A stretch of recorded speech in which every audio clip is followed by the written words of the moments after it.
ભાજપના જ વડોદરા જિલ્લાના 5 જેટલા ધારાસભ્યએ મુખ્યમંત્રીને પત્ર લખ્યો અને એવી વેદના વ્યક્ત કરી કે છેલ્લા 30 વર્ષથી ભારતીય જનતા પાર્ટીનું શાસન છે. એક હત્તું શાસન તાલુકા જિલ્લા પંચાયતથી લઈને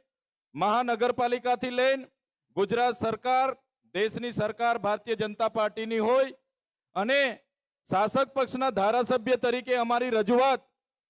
અમારા કલેક્ટર નથી સાંભળતા, જિલ્લાના જિલ્લા વિકાસ અધિકારી નથી સાંભળતા, કમિશનર નથી સાંભળતા, એસપી નથી સાંભળતા.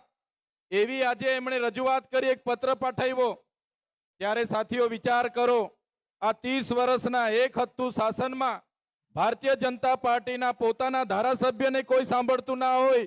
ભારતીય જનતા પાર્ટીના ધારાસભ્યનું કોઈ માનતું ના હોય, તો તમારા અને અમારા જેવા સામાન્ય નાગરિકોની તો શું દશા થતી હશે.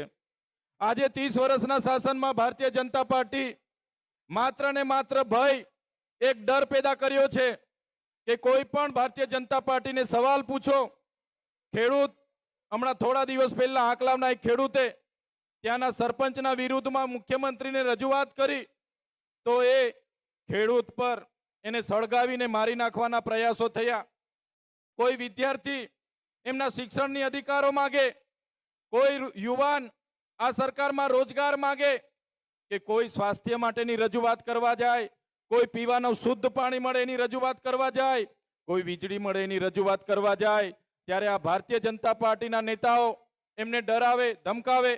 પોલીસનો ઉપયોગ કરે, પોલીસને ત્યાં મોકલે, એમના પર રેડ પડાવે, ખોટા કેસ કરાવે અને એમને દબાવવા માટેનું